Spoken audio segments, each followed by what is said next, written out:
First reading, Acts chapter 3 verses 1 to 10. Peter and John went to the temple one afternoon to take part in the 3 o'clock prayer service. As they approached the temple, a man lame from birth was being carried in. Each day, he was put beside the temple gate, the one called the Beautiful Gate, so he could beg from the people going into the temple. When he saw Peter and John about to enter, he asked them for some money. Peter and John looked at him intently, and Peter said, "Look at us." The lame man looked at them eagerly, expecting some money. But Peter said, "I don't have any silver or gold for you, but I'll give you what I have. In the name of Jesus Christ the Nazarene, get up and walk." Then Peter took the lame man by the right hand and helped him up. And as he did, the man's feet and ankles were instantly healed and strengthened. He jumped up, stood on his feet, and began to walk.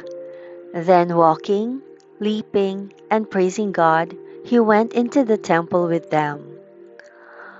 All the people saw him walking and heard him praising God.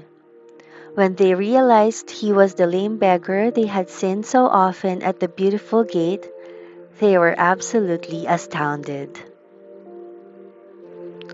He jumped up, stood on his feet, and began to walk. Then walking, leaping, and praising God, he went into the temple with them. All the people saw him walking and heard him praising God. When they realized he was the lame beggar they had seen so often at the Beautiful Gate, they were absolutely astounded. Gospel, Luke chapter 24 verses 13 to 35. That same day, two followers of Jesus were going to Emmaus, a village 7 miles from Jerusalem, and they talked about what had happened. While they were talking and arguing about what had happened, Jesus came up and walked with them, but their eyes were not able to recognize him. He asked, "What is it you are talking about?" The two stood still, looking sad.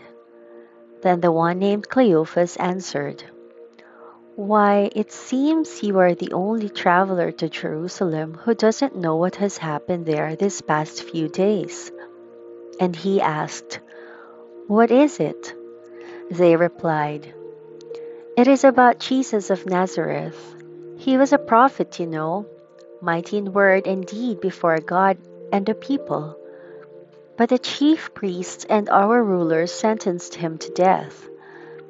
They handed him over to be crucified. We had hoped that he would redeem Israel. It is now the third day since all this took place. It is also true that some women of our group have disturbed us. When they went to the tomb at dawn, they did not find his body. And they came and told us that they had had a vision of angels who said that Jesus was alive. He said to them, 'How dull you are! How slow of understanding! Is the message of the prophets too difficult for you to understand? Is it not written that the Christ should suffer all this and then enter his glory?' As they drew near the village they were heading for, Jesus made as if to go further. But they prevailed upon him. 'Stay with us, for night comes quickly. The day is now almost over.' So he went in to stay with them.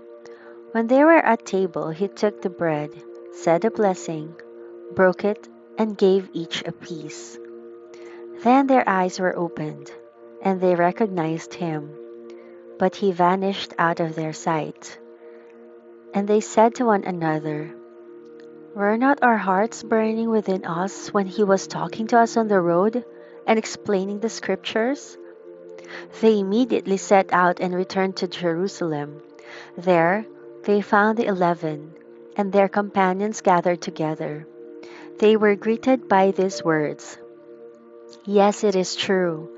The Lord is risen. He has appeared to Simon.